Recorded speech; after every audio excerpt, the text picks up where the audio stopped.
But the description of the bar he's in is so good. Yeah. Do you have it up? He says it smelled of the ghost of 1,000 cigarettes. Good. It's playing on the senses that I think because comic books are a visual medium, sometimes you do forget to think about like this is a visceral book. There's a lot of smells. They say stuff smells like sulfur. They say like, especially because Wolverine is a character that has heightened senses. Yeah, and so does the Hellverine. Also. Well, they talk to Wolverine and they bring him. well. I'm sorry. There is in this book below the Pentagon is the Pentangle. And I love it. Hell yeah, brother. The Pentangle is like a pentagram. Pentagon. No, I know. It's so fucking stupid. I love it so much. It is the good kind of stupid for sure. There's the bad guy general is his name is General Harms, which is a great name for an evil general. If you were going to be an evil general, you would hope your name was General Harms. He works in the Pentangle, and his assistant is Dr. Spivy, who is a cool hot goth that's basically Abby from NCIS. So we see them before they kidnap Logan. We see them to create 5. So we see the funeral of these 5 soldiers, and they dig them up and they put them in these goo vats that you're talking about. Yes, with wires, and they come back and they're all these like Clive Barker monsters. They look so cool. Away. They each have, they're like, we're going to turn these dead soldiers into hell soldiers. And when they're like infused with hellfire and goo, they're going to listen to me. And of course they fucking don't. They absolutely do not, which later is weird because of General Harms' whole thing. You think they might have listened, but maybe that guy just doesn't actually understand how any of this General works. Harms sucks. He does actually suck. So that's why they don't listen to him. The design, one of them has a fiery eye, and one of them has like a thing in their chest, and one of them has like spikes. And one of them has a bear, like it's very Saw-like. It's like a bear trap for a mouth. And don't worry, she does chomp on people. She does many times. Yes, it's very fun. In fact, including in this escape. Oh, and one of them has chains. And one of them, he's this like this black man with like dreads that sort of become like wires at the end and like plug into his like neck, which is all these like cables that go wrap round and round and round his arms, and he can like throw these chains at people. It's really cool. Honestly, all the destroyers are very cool, and they are very much like Pinhead. And there's a name for all of the Pinhead and his guys in Hellraiser, and I don't remember what the name is. Is it just demons? I think I've only ever seen the first Hellraiser. I've watched the second one. Okay.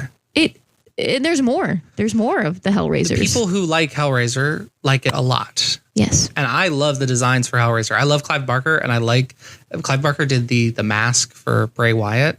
There's a lot of like really cool, it's I think the destroyers are really cool. They could have been really boring, but they're actually really interesting. And later on they make me cry. That is true. Okay, so then they I'm sorry, I interrupted you because I skipped a whole bunch. Yeah, but then if you want to keep going. Oh, so Dr. Spivvy's hot. She's that's in my notes. Would you like to continue? Dr. Spivvy, Real Smoke Show. She's a cool hot goth that works in the Pentangle with hellfire, turning dead corpses into demons. And I'd also like to note like that robot demons, kind of. Yeah, but also later you find out that like.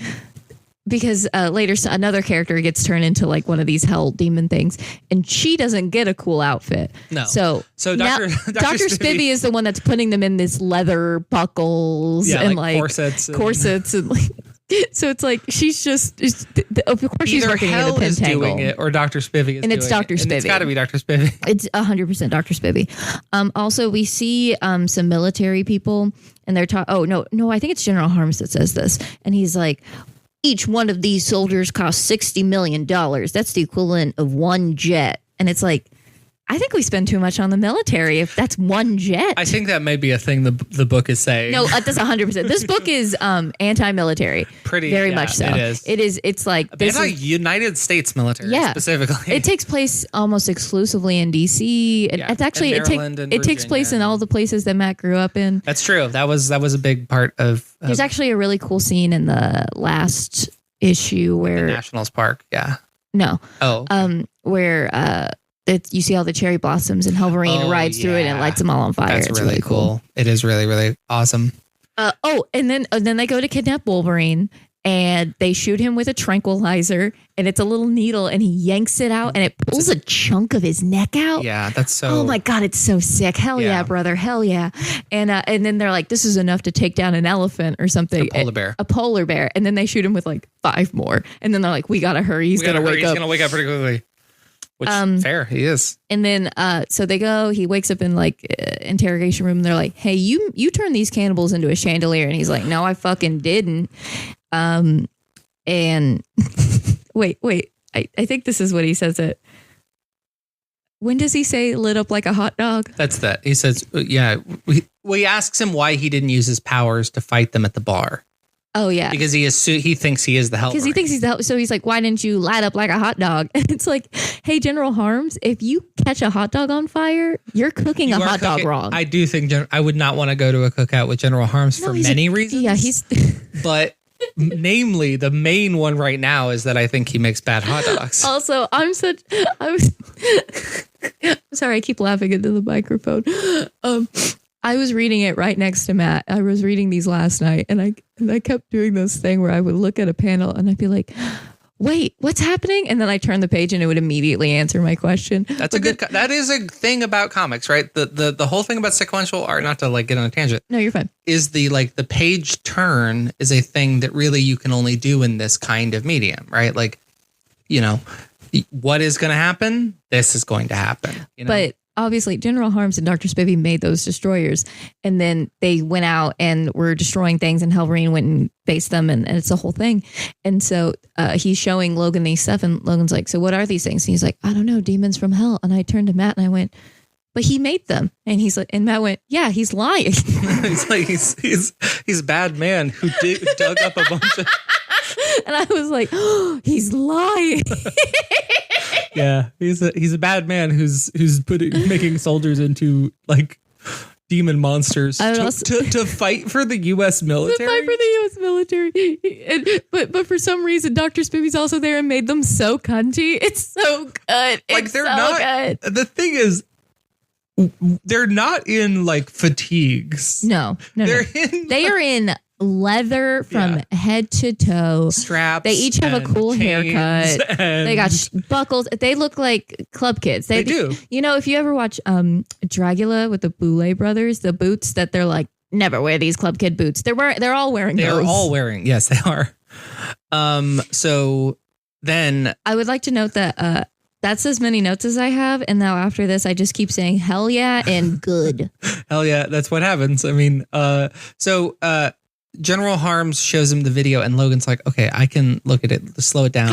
Oh, this is so good. And because we still haven't talked about who the Hellverine is, he slows it down. He's like, I know that tattoo. And it's the like sort of tribal tattoo that Dakin has, that Akihiro, it's his boy, son, has on his shoulder. Because when was Akihiro created?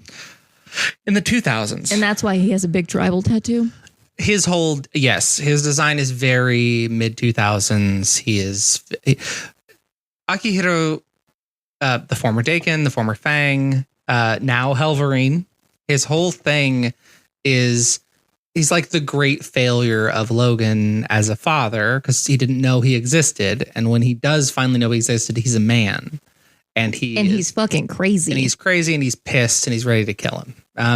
He also, so there's lots of good and bad about. But I think this is a really good because it's like Dakin was bad, but then being able to make the decision to be good because when Logan was the Hellverine, he didn't kill bad guys, right?